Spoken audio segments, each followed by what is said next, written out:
ញ្ញាគ្រប់ជំរាបសួរបងប្អូនទាំងអស់គ្នាតើនៅក្នុងរដូវត្រជាក់បែបនេះតើតែក្រុមបងប្អូនមានសុខភាពយ៉ាងណាដែរ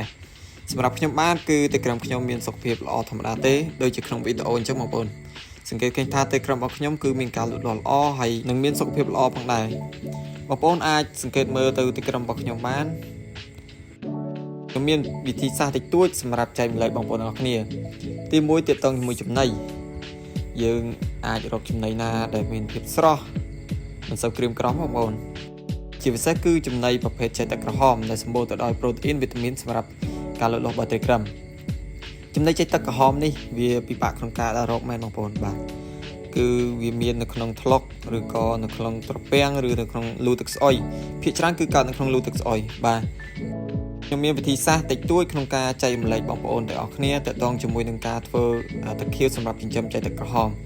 ប្រភេទចេកទឹកក្រហមនេះវាពិបាកខ្លាំងណាស់ក្នុងការដាក់រកជាពិសេសបងប្អូនដែលមិនសូវជាមានកន្លែងដូចជាលូទឹកស្អុយឬក៏អីផ្សេងៗដូចជានៅជនបទហ្នឹងមិនសូវជាមានទេបងប្អូនបាទ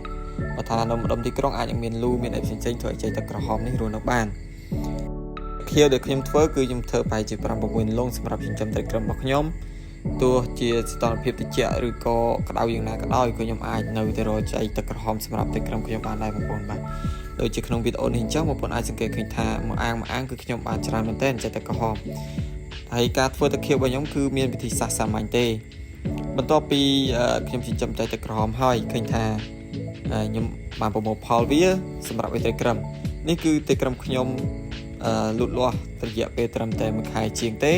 ឃើញថាវាលូតលាស់លឿនបើសិនយើងធៀបជាមួយនឹងចំណីកញ្ចប់គឺខុសគ្នាឆ្ងាយណាស់បងប្អូនបាទបើបងប្អូនចង់ដឹងពីវិធីសាស្ត្រក្នុងការបង្កើតទឹកខៀវសម្រាប់ចិញ្ចឹមចេកទឹកក្រហមបែបងាយស្រួល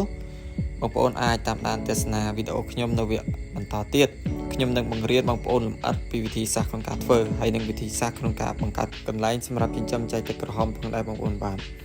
សូមអរគុណ